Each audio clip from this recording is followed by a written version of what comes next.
For decades, they fought in the shadows, a war of whispers, of covert operations, of attacks and counterattacks where nothing was ever as it seemed. Iran and Israel, two regional titans, locked in a struggle far from the public eye. Cyberattacks, the crippled infrastructure, mysterious explosions at sensitive military sites, targeted assassinations of key scientists and commanders.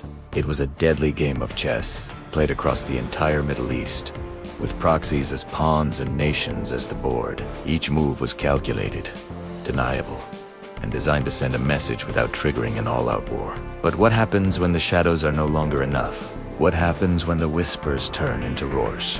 On April 1st, 2024, everything changed. An airstrike flattened the Iranian consulate in Damascus, Syria. Senior commanders of the Islamic Revolutionary Guard Corps were eliminated. Unlike previous strikes, this one was different. It was a direct hit on sovereign Iranian territory. A line had been crossed. The unspoken rules of the shadow war were shattered in an instant. The world held its breath. Would Iran respond? How could they not? The question wasn't if, but when and how. The answer came 13 days later. Operation True Promise. For the first time in history, Iran launched a direct military assault against Israel from its own soil. Over 300 drones and missiles streaked across the night sky, a terrifying spectacle aimed at the heart of their sworn enemy.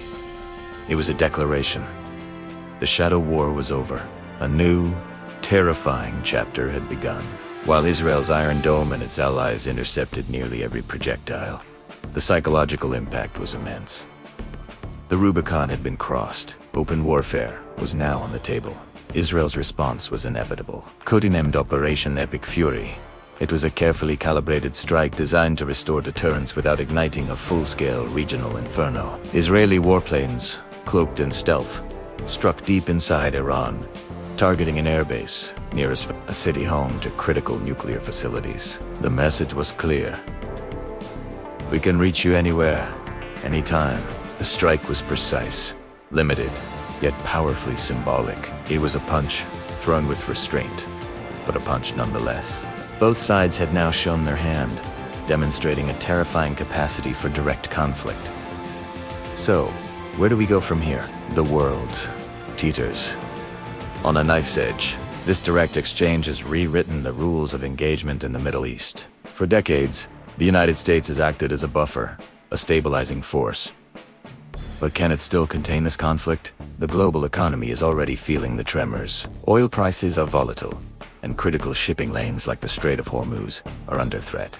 Any disruption there could send shockwaves through our interconnected world, impacting everything from the gas in your car to the goods on store shelves. This isn't just a regional feud anymore. The ripples are spreading. Russia and China are watching closely, their alliances and interests deeply entangled in the region.